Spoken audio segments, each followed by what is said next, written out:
I'm Mike Govoni, and for the last 15 years, I've been in recovery from addiction and on the deepest quest to find healing, to experience my own unique wholeness beyond the story of what happened to me. By taking an integrative, holistic approach to experience transformation, I bring you the Healing Beyond Recovery podcast, a show dedicated to people in recovery who are looking for deeper healing and transformation. To share a little bit about myself, I've had to overcome some of life's greatest challenges, including childhood trauma, addiction, and chronic illness. After experiencing deeper healing, it's my passion and purpose to help other people in the recovery community like you experience the same. Before we jump into today's episode, I want to let you know about my passion and purpose in the form of service, and that's my work as an integrative recovery coach. I offer my service in the form of a one-on-one coaching program called Healing Beyond Recovery. You can learn more about me and my services on my webpage at www.mikegovoni.com. There you can also sign up to receive my bi-weekly vlog by entering your email address. And now for today's episode with Carlos Tanner. Carlos is an amazing human being and another brother on the path of recovery, of healing, of awakening. And for the last 17 years, he's been studying the science of plant medicine in the Amazon rainforest. Carlos currently works as the director of the Ayahuasca Foundation, a nonprofit organization based out of Iquitos, Peru. Carlos organizes healing retreats and educational courses with authentic indigenous healers to help people who are in need of healing. In 2017, Carlos opened the Riospo Ayahuasca Research Center, which last year hosted the first and only government-funded ayahuasca research center in the world. Upcoming studies with ayahuasca and plant medicine will investigate the treatment of childhood trauma, chronic pain, epigenetics, and other fascinating topics. So this is so exciting to me, and I'm so excited to bring it to you. Why? Because a lot of people aren't talking about this in the recovery community, and this particular avenue of healing has been around for thousands of years and is really not alternative, but we are used to being healed with plants since the beginning of time. So let's bring this epic conversation out to light, and without further ado, Carlos, welcome to the show. Carlos, welcome to the show. I'm so excited to have this conversation with you and to really be talking about the traditional Amazonian plants and practices that you've experienced and that other people can potentially benefit from, and just really opening the door to understanding that, there's many paths to healing. And as we have this discussion today, that maybe we can shine a little bit more light on, the safe use of plant medicine and when it's used in the right way, that it can really be super beneficial and really promote enormous amounts of healing for the individual. And I think one thing we have in common, besides both being in recovery from substance abuse, is we've both used plant medicine, in particular ayahuasca, to promote deeper healing and shift in consciousness, may I say, along our journeys to recovery. So I'm so excited you're here. I'm so excited to be talking to you. So let's dive right in by me asking you, what got you inspired to begin to explore plant medicine, and how did you get into all this?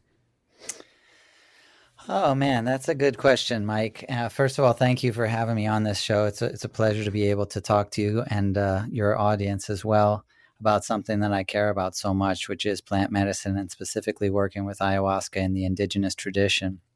How did I get started? I've been asked that question before, and I think that if I traced it all the way back to the very beginning, it would probably start with Return of the Jedi. A fantastic film. There were some creatures in that film called Ewoks. I don't remember exactly how old I was, but I was born in 1974. So whatever that math works out to be was how old I was. I was young, and the Ewoks had shamans. And I never knew what that was until that film came out, and more specifically, really, until the figurines came out. And I don't know why, but the shaman Ewok who came with this like wolf skin, like a wolf headdress, that was my favorite character, my favorite figurine, and so I guess I would start there. That I became interested or enamored with shamanism at a very young age, but I happened to like rent um, it was a former garden business. They had greenhouses, and it was like a shop where you would go and buy flowers and things like that. And then it went out of business, and the owner of the building rented it just to whoever. And me and a few friends rented it one summer and lived on Cape Cod. And Mm. and at I had access to all these greenhouses, and so that also became an inspiration. So probably motivated by that, I started studying plant medicine, not psychedelic plant medicine at the time, just regular, standard medicinal plants.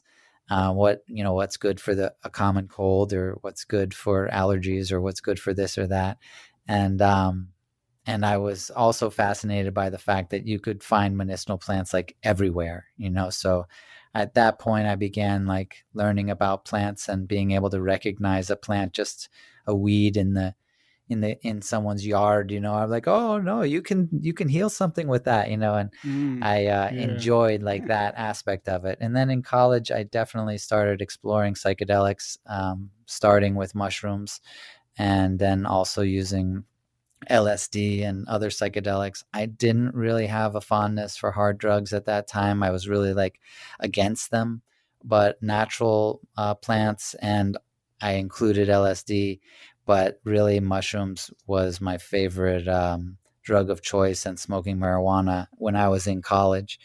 And so all of those, and of course the writings of Carlos Castaneda, they all like got me interested in shamanism. And then in college, I also studied religion as a course, or the philosophy of religion, and I came to kind of analyze the religious practices and religious ideologies of the world, and decided that I wasn't really interested in any sort of hierarchy, and shamanism didn't have a hierarchy, and each person was able to have the same experience. There was no one that was closer to God, so to speak, than anyone else, and that really spoke to me as well. So there were a lot of like influences, but along the way, I guess it just came together to have my path be in the world of plant medicine. Mm. So interesting. You started with the Return of the Jedi. You got interested in the particular shamans or kind of figurines that kind of correlated with shamanism, to being having access to greenhouses, to exploring with regular plant medicine. And then you started using mushrooms and doing LSD and smoking grass. Now, I'm just curious, were you using LSD and psilocybin in the form of like, oh, I'm intentionally looking to heal, or you were just getting, kind of whacked out? Well, the way I was introduced to them was probably a classic way of being introduced to psychedelics in college, which was kind of like for partying. But my own personal experiences were always the same, where I would end up like I would start with my friends, and we would eat some mushrooms and go to a party. And then at some point, I wouldn't be at the party anymore. I would be out by myself in the woods.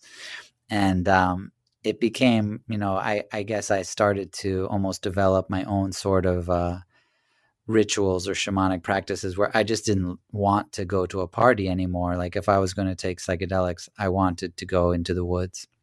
And Mm. oftentimes I wanted to be by myself as well.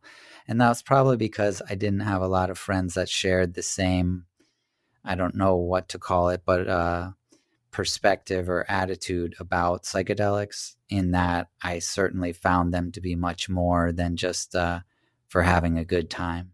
So I won't say that I didn't have a good time, but I definitely felt more inclined to spend time in nature by myself and feel connections to nature, and have experiences that are what I would call like the preliminary experiences of shamanism or shamanic behaviors. Yeah, and I've found it interesting and met quite a few people who started off kind of just exploring with mushrooms and LSD and have profound experiences. I'll give you a quick example.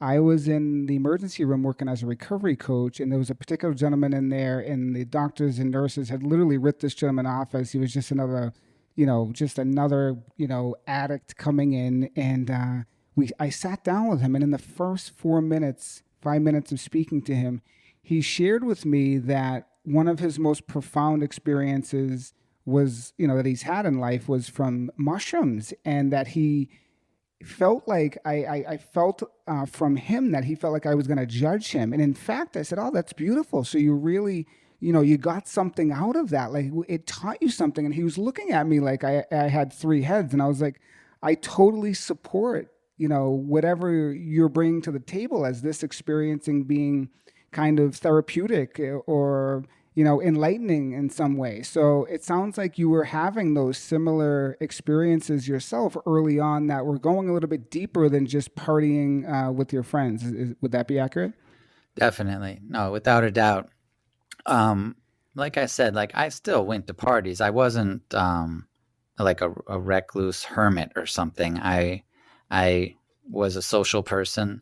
I ended up playing percussion, African drums with a DJ, and we played together for years. And we played at raves, So Mm. I would take psychedelics, usually mushrooms, and go to a rave, but I was performing music, and I guess that was really my introduction to like what I would consider true shamanism, because I was playing an ancient instrument, and I was witnessing people like go into trance states literally right before me as a result of what I was doing, like the music and the guiding of their journeys, if you want to call it that. And I also had my own experiences where I would sometimes leave my body during these musical performances, but they were much more than just musical performances. And I began to actually think that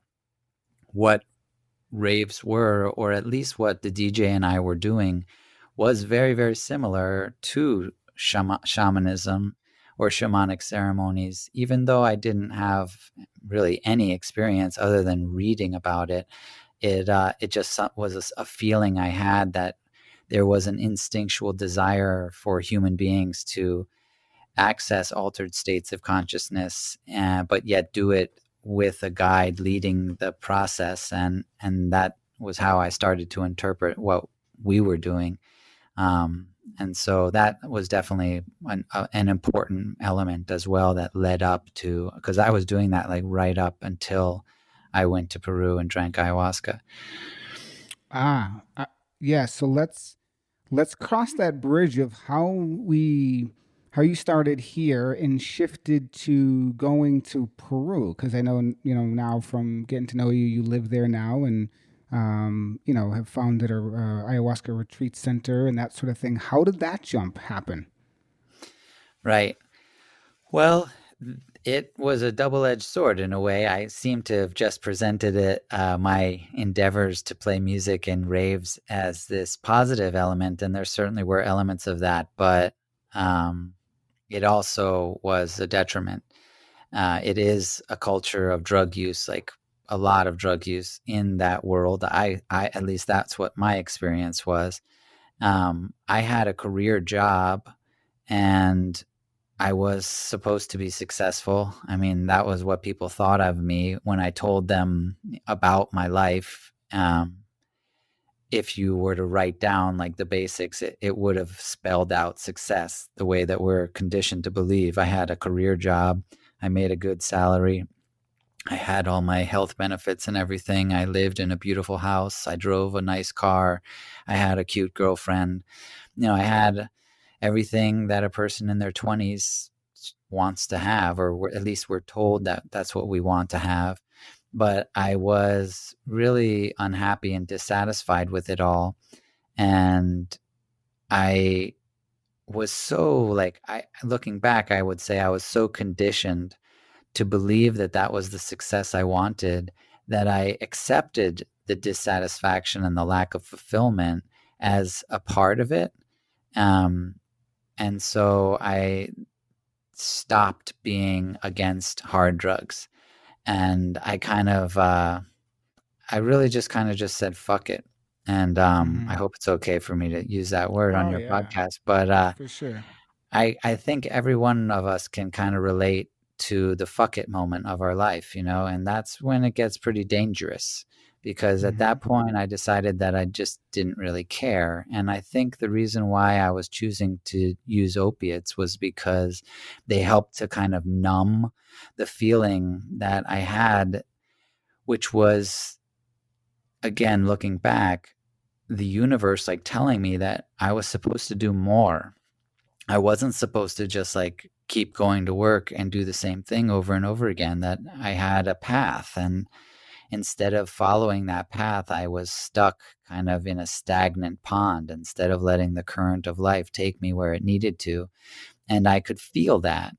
And it hurt. It sucked. And it made me depressed. And even though I was supposed to be successful, I was worse than when I was just working as a cook or a barista in a coffee shop.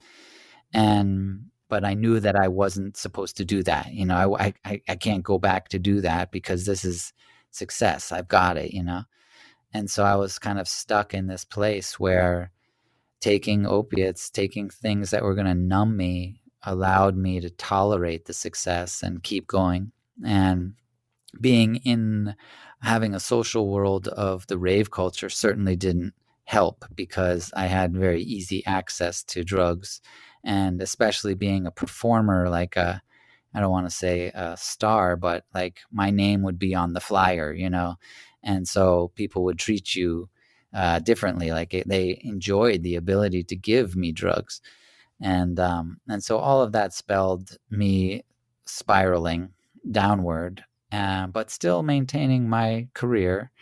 And until I couldn't do that anymore, and that's when I woke up one morning at like 4 o'clock in the morning in my car, and realized that my car was underwater, and that I needed to jump out the window of my car and swim to the shore of a What? river that I had driven into because I blacked out behind the wheel because I Oh was so wow. drunk and high on drugs. And I swam to the shore of this river, watched my car go all the way underwater, and then turned around and wondered where the hell I was and how I got there. And that was certainly my wake up call. And your question was, how did I jump down to Peru? Well, at that moment, I knew that it didn't really matter. My career didn't matter. Nothing mattered if I was dead. And that could have easily happened that night. Luckily, my window was down, because if it wasn't down, I couldn't open the door. I couldn't, because the car was Yeah, underwater, and I just pressure. couldn't push the door open. But I was able to climb out the window. And because of that, I survived that night. But I knew that I needed to do something drastic, and I needed to become the person that I was supposed to have been. Like I had been like squeezing myself into this weird box that wasn't the shape that I really was, because I had been led to believe that this is what you're supposed to do with your life. And so I just said, well, I don't know what to do, but I'm not going to do what I was doing before. And it literally took 10 days. Like 10 days later, I got an email from a friend of mine in Iquitos, Peru. She was visiting Peru, decided to go to Iquitos, ran into two guys that were working with a shaman. For some reason, she thought of me and decided to send me an email to see if I wanted to go to the Amazon rainforest and drink ayahuasca with a shaman with her. Wow. So And just a thankfully, when I random. got the email, I felt like this is, well, I don't think it was random, but I felt like this is the sign I was waiting for. This was the universe responding to my declaration to live a different way. And so I decided this is what I'm going to do. And I went to Peru. That was in June of 2003. And that was my first time going to attend an ayahuasca ceremony. Wow. So yeah, I was just gonna make light of the situation. So you got this so-called random email, right? Like, yeah, I totally feel you in the aspect of the synchronicity of all of it, and where you were at that time, in that almost like the dark night of the soul, and the calling was there from in the form of this email. So this friend sends you an email about going down to Iquitos. So what do? You pack up and head out. And another quick recap or question, Carlos, is did you know about ayahuasca or you knew nothing about it? No, I did know about it. I had, before I got my career job, I was working through a temp agency and I happened to get this kind of like dream temp job, you could say, because I didn't really need to do any work. I was working for a University of Massachusetts where I went to school in their telecommunications department. And basically, if a student had a broken phone, then they would they would call the office that I worked at, and I would answer that call and fill out this, I forget this, like form essentially that would be sent to the repairman that would go and fix it. And so that's all my job was this middleman. And if nobody called, then I had nothing to do. And nobody called. Like I had literally 7 out of my 8-hour day, 7 of those hours were free. And I had to have internet access because of the way the form was filled out. It was filled out and sent via internet. So I sat in front of a computer with internet for 7 hours with nothing to do. And so I created projects for myself. And one of those projects was to study plant medicine because I was interested in it and had been for a while, like I explained. So at that point, I started compiling using their printer from the office, this file cabinet full of information on all different plant medicines. And ayahuasca certainly intrigued me. But this job was in 1999. And so there was not a lot of information about ayahuasca, but just enough to make me interested. So I did have like a folder in my file cabinet named Ayahuasca. I had the information and I spoke to people about it. And that's why my friend, thought of me, because she had been teaching English in Japan for 2 years prior to visiting Peru that time. But before she left, she and I had a conversation where I told her about ayahuasca. Not that I had any experience with it, but just telling her what I had been reading, because it was still fascinating to read, what Richard Evan Schultes had to say about it, and the original pioneers, and what Terence McKenna had to say, and Allen Ginsberg, William Burroughs, and things like that. So that's why she thought of me. And so that's when kind of the pieces came together, I guess. So at this point, were you still using opiates? Yeah. Oh yeah. I, So well, okay. during those 10 days, yeah, I wish I could say that it was enough to wake up in my car and almost Yeah. die that night to have me stop. But no, that was not enough. So yeah, I was still using opiates. Yeah, yeah. So we all, I believe, we all get the pain, that we need in order to wake up, and sometimes we think it's our bottom, but yet it's not. So for me, I got at one of my ends, I got diagnosed with irritable bowel disease, and this was still into recovery. And then it took me getting even more ill in order to wake up. So I believe, if you're anything like me on the other line, that you need probably a lot of pain in order to shift. And it sounds like you needed a little bit of a struggle yourself. So you go down to Peru and you what? Well, I also had a physical illness.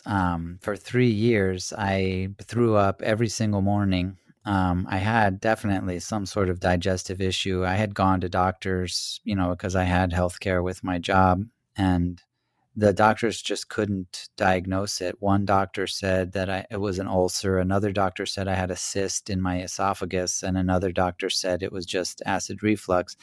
And but I knew, I could tell, like, if I drank a lot, it was way worse. There were certain things that if I ate, it was just way worse. But regardless, even if I fasted the whole day, I just threw up in the morning every day.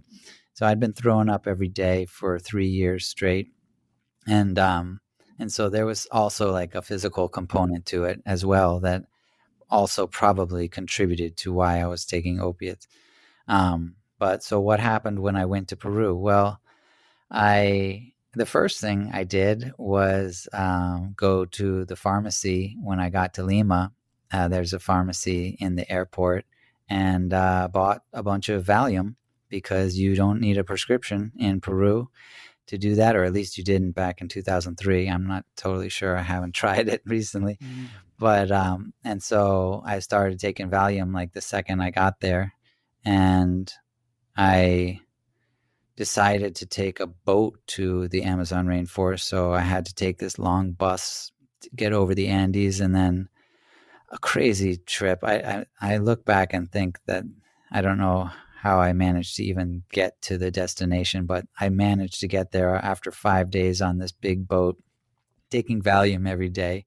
And yeah, so I showed up like fully loaded, and there was no retreat. It wasn't a retreat center. Those didn't exist yet. So I was just going to this shaman's house because these two guys that my friend had met knew where he lived, and could take me there, and we all went there together. So no one told me that you should prepare in any way. I wasn't like following any dietary restrictions, and I had no idea that you weren't even supposed to take drugs. So, I had been taking quite a bit of drugs. I found weed. Of course, you can find weed in a heartbeat, no matter where you are in the world. So I was smoking weed and doing Valium right up to the ceremony. I mean, I wasn't like smoking it in front of the shaman, but I was definitely not sober. And my first ceremony was hell as a result of that. I mean, I puked probably 15 times. I shit my pants. It was not a pleasant experience at all. I was just a mess.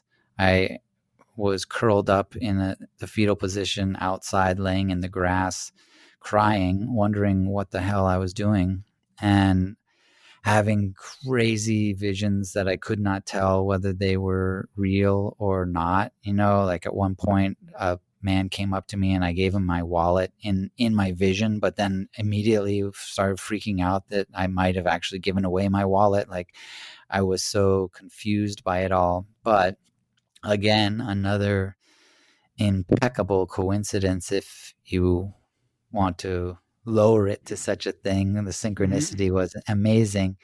There happened to be in that ceremony the chief of the Achuari tribe, an indigenous chief, was in the ceremony, my first ceremony. And I didn't know, and who knows? I guess that's just normal, right? Well, that's not normal. That was just crazy to have that happen.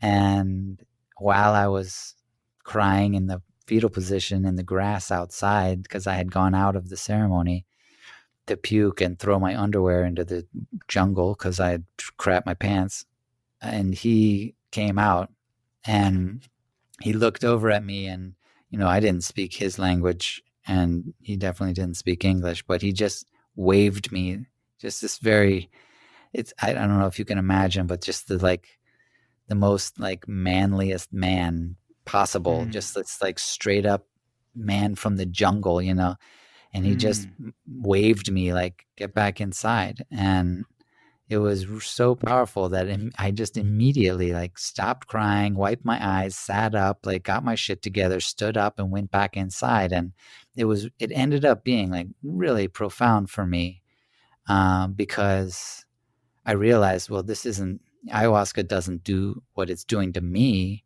to everyone. Clearly, I'm the one that's all fucked up, but nobody else seemed to be. They had their shit together, at least for the most part. And certainly that chief guy had his shit together.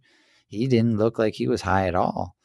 And so that like made me look at myself, and that turned the focus away from like, what is this shit I took that is making me feel like this, to what am I doing? Who am I? What's going on in my life? And really start to analyze that more, to try to understand why my experience unfolded the way that it did. And I gained some really powerful insights, especially about fear and how I was so scared. And then the ayahuasca just kind of fed on that fear, as if it was almost the same way that I feel like I had declared a new intention to the universe, that I wanted to make a dramatic change in my life after I woke up in the car and had that experience, and then had a message come that allowed me to make that dramatic change. I now looked at fear as like a declaration that you want to have the negativity that comes with fear. Like that's your declaration, not intentionally, but through the fear, you are inevitably declaring that, like you're attracting that. And so when I went into my second ceremony, which I did not think I was going to do, after the first ceremony, I was like, never again. Uh-huh. But Yeah. I kept thinking about it. I kept analyzing it, and also talked to the three people that I was with, like the two guys from Russia, Roman and Eugene, and my friend Lydia, who had been the one that sent me the email. And I realized, that this was more on me. And from talking to them, they seemed to be getting positive results, or at least their insights were positive. And so when I went into the second ceremony, I had a new agenda, and that was to not be afraid. And that was huge. I also decided that I was going to be a man. And to me, that meant to be more like the chief, who was not in the second ceremony. But I had learned the lesson that he taught me in that single motion of his hand, that I was more powerful than I was leading on, and I wasn't a child anymore, and it was time for me to be a man. And so the second ceremony was completely different. The second ceremony was gorgeous and amazing and fascinating, and the visions were not scary anymore. They were profound. And that's when I relived a childhood trauma that I had completely forgotten. And that's when I started to see how that childhood trauma had cracked a vessel inside me, which you could call my soul, and that my love for myself had been leaking out of that crack forever since. And no matter how much I filled it up, it was always going to leak out. And that's why I was chasing the experiences that I was, in a desperate attempt to try to keep that soul vessel filled, but futilely, because until I repaired the crack, it was never going to be full. And that was a massive transformation. And that happened literally in one night. By the end of that ceremony, I knew that I would never do heroin again. Wow. What a beautiful metaphor, as the vessel being cracked open. And wow, Carlos, so much is resonating with me too, with my own personal journey of using medicine. And wow, so would you say that trauma from childhood was like pushed down in the unconscious, and ayahuasca kind of brought it above the line of consciousness for you to process and heal it? Without a doubt. No, I've looked at this so much. Remember, this was in 2003. So it's been a long time. And I've been in Peru ever since. I moved back to Peru in 2004 after that experience to live. So I've been in Peru since 2004, and I run an ayahuasca retreat center. I've seen over 1,000 people come through our center. And so I've really had a good chance and a really unique opportunity to not only analyze my own personal experiences, but also have some really powerful observations of a lot of other people's healing processes. And specifically, what I have found first off is that childhood trauma is at the root of nearly all of illnesses, all afflictions. And if not childhood trauma, then a trauma at a different time where you might not call it trauma. I would still say that the vast majority of it, if not all of it, could be traced back to childhood trauma. And the way that I have come to understand it is that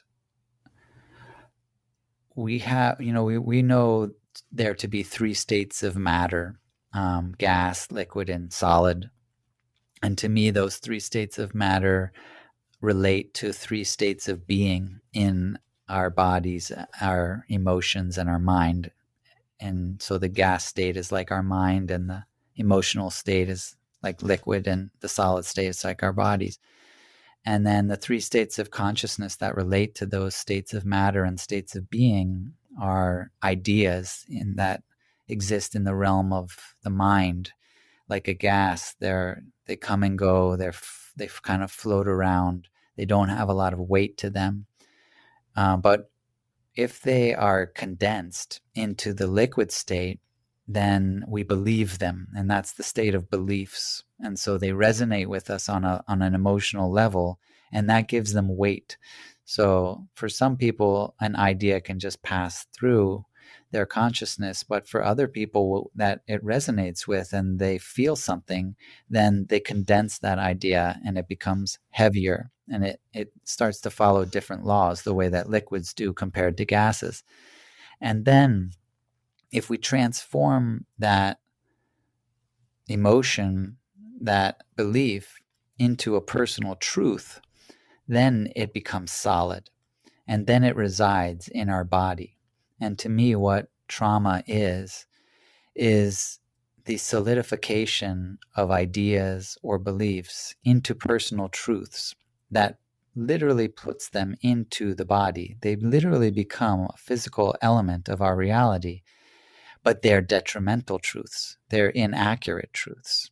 And that's what is the nature of trauma, where you are in a situation that is usually a hypersensitivity state that's oftentimes caused by terror or extremely negative emotion. And that is kind of like the boiling, or the state change that is necessary to transform between states.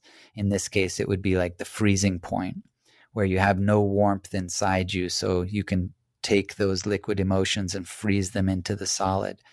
And you have these detrimental truths that you can't release. You can't transform them back, because you can't replicate or override that hypersensitivity state. At least most of the time you cannot. And that's why it's so challenging for people to go to therapy and lay on a couch and try to access those traumas, because they're so deep because of that hypersensitivity state, that without the matching of that hypersensitivity, you just can't access them. But ayahuasca and other psychedelics create a hypersensitivity state.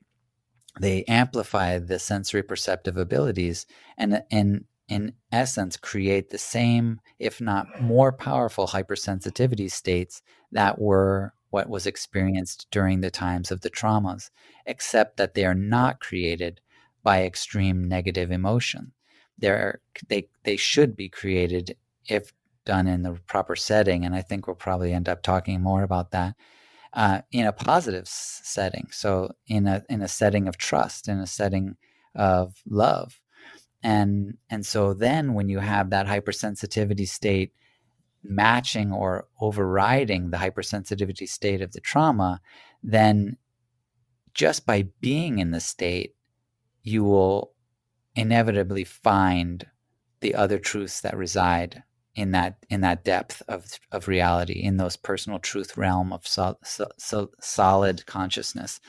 And so just by like being in an ayahuasca ceremony, you will gain access. It's almost like if you it's almost like therapy is like snorkeling. You know, you're like looking down at the depths of your consciousness, but you're just staying on the surface. You're looking down, and yeah, you can see stuff down there, but you can't get down there because you've only got a snorkel. But then you put scuba gear on, and now you can actually dive down deep. And when you dive down deep, what do you find? Well, inevitably you're going to find all the stuff that swims down at that depth. So just by getting down there, you're going to be able to see it all. I hope this all makes sense. I use a lot of metaphors, but I think they're helpful. And so just by being in that hypersensitivity state, I was able to then see like the traumas that were there. And I had no idea that they were there. I didn't remember them. It wasn't like I had been struggling with them. I literally had no idea they were there until here they are. And then as soon as I saw them, I'm like, oh shit, I remember that, you know? I remember that like it's crystal clear. Now that I'm seeing it, I remember. And so what is the like generic personal truth that is so detrimental?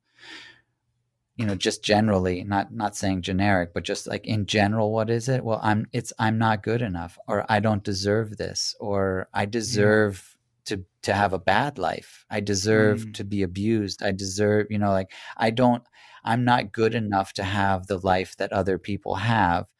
And that's the misinterpretation of the experience, where you blame yourself. It's my fault that this happened because I can't properly understand it. I don't have the maturity to understand it, and my emotional state forced me into making a personal truth about it that I simply had no ability to do accurately. And you end up with this inaccurate personal truth that infects every part of your life from then on. And turning towards drugs is one way that people find solace. Like they can numb that. They can make it so that they don't have to have that infection in their life, even though it's only temporary, and even though it goes away and then you do it again, you know, and that's the essence of addiction. And so there I was confronted with my trauma, except that now I was in a state where I was like, that wasn't my fault. I knew, I could see it. I could relive it right there. That was not my fault. And my heightened sensitivity state, because it was probably more sensitive than what it was through the terror, I was able to just replace that. I was like, hey, take that truth, that's inaccurate truth, that's so detrimental, that's not even a belief. That's an idea. Like, let go of that. I just instantly evaporated what had been so solid for so many years of my life, became evaporated almost instantaneously and replaced with an accurate interpretation of the experience that did not have the fault on me, because it wasn't true. It wasn't my fault. But I had thought it was for so long that it had become a personal truth, that had become part of who I was. And it was just unbelievably fascinating just how incredibly fast it all happened. Like just I want to say instantaneously. It wasn't instantaneously, but in one night, a massive transformation occurred on that second ceremony. Wow, there's so much to unpack here, Carlos. I honestly could go in a bunch of different directions, but I think the most important thing you said is that, you know, addiction is a result of the trauma, specifically the childhood trauma. And I just want to read something from you as a quote from Vincent Folletti, who's a medical doctor who started the ACE study, Adverse Childhood Experiences, and linked the correlation between childhood abuse and addiction and early onset disease and or death. So he says traumatic events of the earliest years of infancy and childhood are not lost, but like a child's footprints in wet cement are often preserved lifelong. Time does not heal the wounds that occur in those earliest years. Time conceals them. They are not lost, they are embodied. So you're saying that this trauma is in the body, which we know now from the research of Bessel van der Kolk and work like Dr. Peter Levine. And I'm so glad that you got to experience through this sacred medicine your own wholeness, because I think many people in recovery, have that idea of holding that shame, that things that happened to them, they became an addict, they probably did things that they weren't proud of in addiction, and they lose who they really are. And it wasn't until I was forced and stopped by an illness, stopped dead in my tracks to begin to practice meditation, was I, being lost in the false narratives of who I was, who I thought I was. In meditation was my doorway into experiencing my own wholeness. And in fact, I sent my mom to the jungle of actually Costa Rica to do ceremony. And, I think many of the listeners know my story and some of the background. And as you can imagine, my mom has a lot of trauma too. And she did the medicine, ayahuasca, and she got to experience, she's like, what the description she gave me, which was so beautiful? It's similar to what you're saying. She got to see that she was eclipsed by the darkness of her life and what happened to her. And finally, ayahuasca began to, take away the eclipse, the shadow that was over her. And it sounds like you, like her, she got to see, and you got to see the truth of who you are, which is amazing. And as Carl Jung says, we don't become enlightened by imagining images of light, but by only making the darkness conscious. Is, I think, an important, message I want to relay to the listeners is, ayahuasca isn't a substance to abuse or to get, messed up. It's really to experience healing. And when you have the right intention, in the right setting, dose, guide, that sort of thing, the environment can create this container for you to have that experience of your own wholeness, which can forever set you free. So after you had that experience, you knew you weren't going back to heroin. How powerful is that? Amazing. So can you share a little bit about, what it may be like for listeners who are in recovery, who are interested in plant medicine, who have been hearing about it, who are suffering? What would you say to them, for those people that want to explore, are curious, but they're afraid they might relapse? Well, sure. There was an interesting point that you brought up, which also contributed to that same night. Of course, the main focus for me was the reliving of that trauma, the remembering of that trauma, and the replacing of the detrimental truth with a positive truth that was accurate, that was beneficial for me. That was the main focus for me. But there was something also very, very powerful that happened in that same ceremony, where I had already had this transformation, but the ceremony was still happening. It wasn't like, I had the transformation and then I was like, okay, let's go home. Like, it was still happening. I was still under the influence of ayahuasca. The ceremony was still happening. The shaman was still singing. And so I was sitting, not in a vision, just knowing where I was, except that now I looked down and it looked like there was a vine coming out of my stomach going into the ground. And I don't know even why I decided to do this, but I was just curious as to what that was. I started to follow it, and it's kind of hard to understand. Even me describing it is hard to understand, but it's something that's possible, like in a vision, like the same way it would be possible in a dream.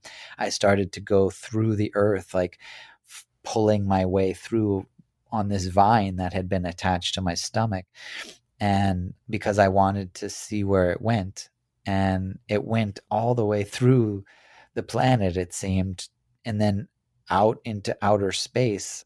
And at the end of it was this giant black shiny pterodactyl. And I know that sounds so crazy, and it is, but as Yeah, it's soon as wild. I saw it, I just knew, like, I just knew, like, you were driving the car. That's what I said. Like, as soon as I saw this giant black pterodactyl holding onto a vine that I had followed through the planet Earth out into outer space that had been attached to my stomach, I was like, you were driving the car.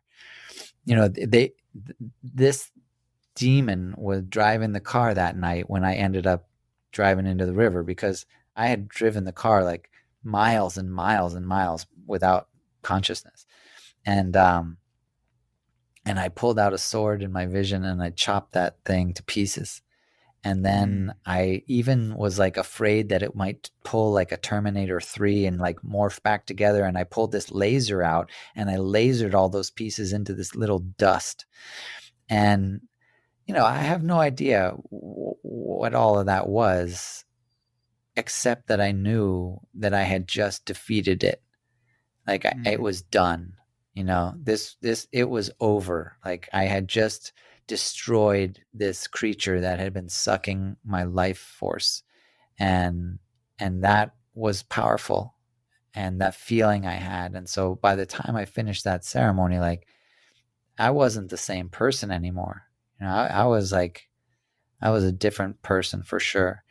Now, I know that's not really what your question was, but I wanted to add that because it seemed like with your mother's experience as well, like there was this personification of darkness for me as well, where I was able to like personify an aspect of me that I could refer to as a demon, that allowed me to interact with it in such a way that I could vanquish it, like literally destroy it and everything it symbolized in me that I didn't like.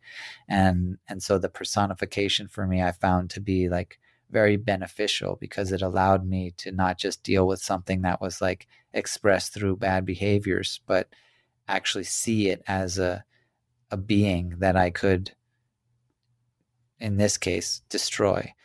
If that's not getting to the root or the vine of your problem, I'm not really sure. Although it comes up in many, many different symbolisms and so forth, but it's just, how things work, how the psyche works sometimes. But awesome. That was beautiful.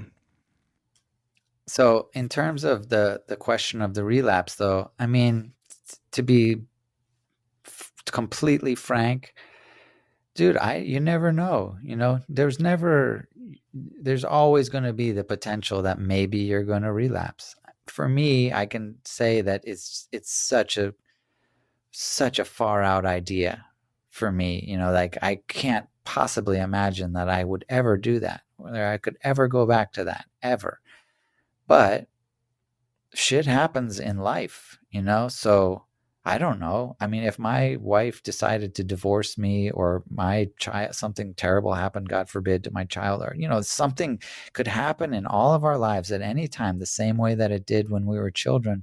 A trauma can always occur, and obviously I would do my best to try to work through it the best that I could. And I now, of course, had a crazy team of support that work with plant medicine, and that's certainly where I would turn to.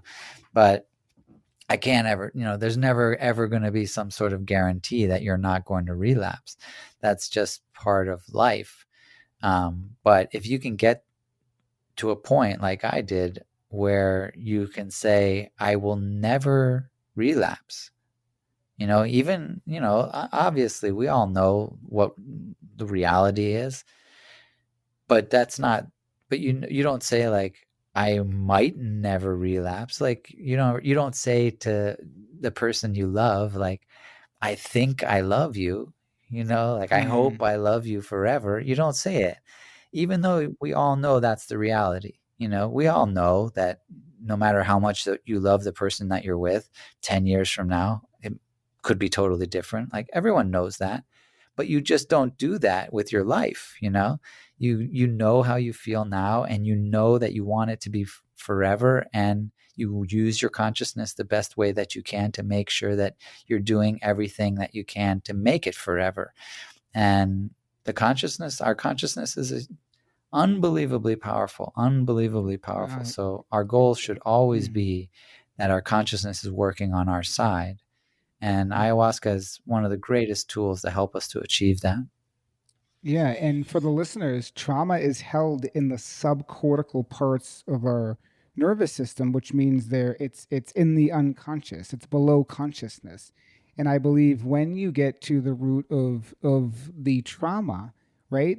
The addiction, and even for me, the behaviors in recovery become vestigial, which means they're no longer needed because I don't need to escape from that sense of dis-ease or lack, or something is lacking in the present moment, and I'm healing that trauma. You become fully embodied and able to, as you said, work with those liquids, solids, gases. You can work with the thoughts, feelings, sensations in a way where they don't re-traumatize you, but you actually have your prefrontal cortex or your cortical parts of your nervous system, or brain, your sense of consciousness, and you can meet the present moment with what's here. And as one of the greatest people who actually greatest medical doctors, Gabor Mate talks about, he works a lot with plant medicine, things of that nature, that it can have profound healing effects. And what the recovery community needs is more consciousness. That's what I believe we need. I think the best relapse prevention is your own awareness, right? Your own awareness. And today, Carlos, myself, we have tools and resources that we didn't have before. Carlos is being plant medicine. Mine at this point, my practice is the teachings of the Buddha, is mindfulness, is other people in recovery, is my own meditation practice.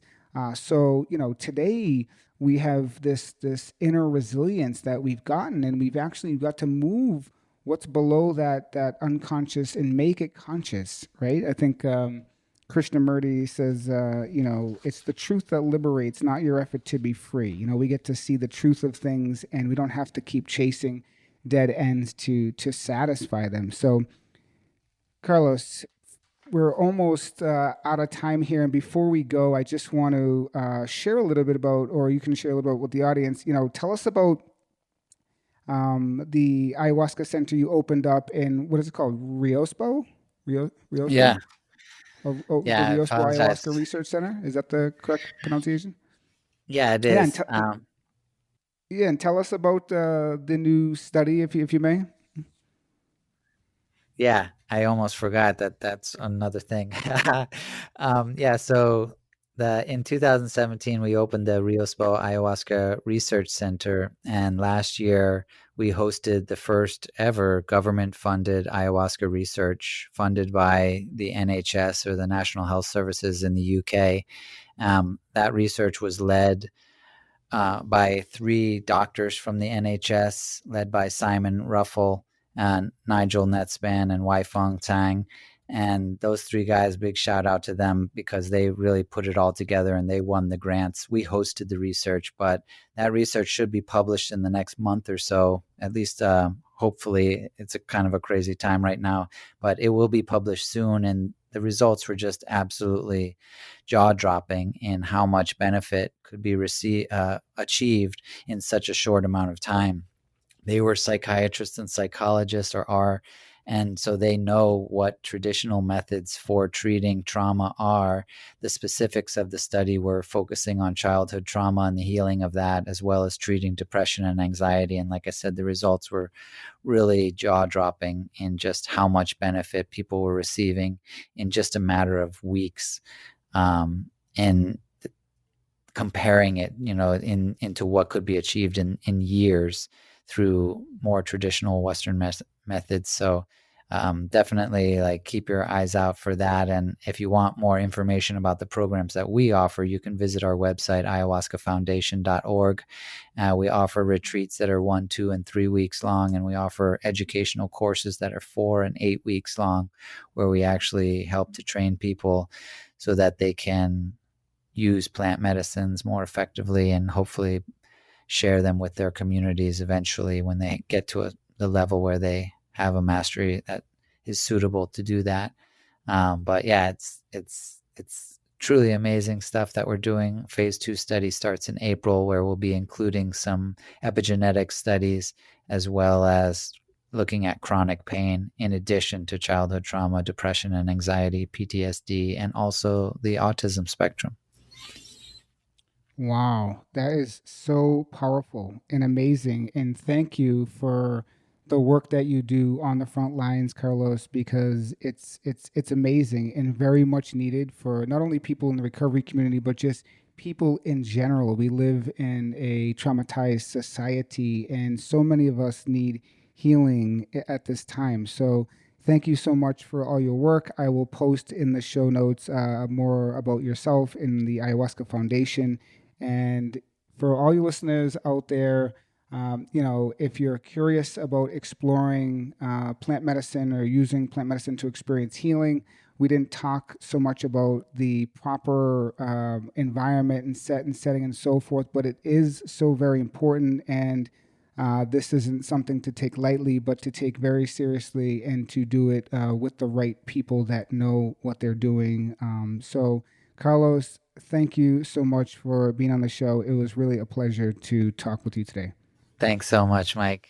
It's been a pleasure talking to you. I know we've had a couple glitches on our communication, so I couldn't hear if you went out there. I apologize if I just interrupted you, but I appreciate it.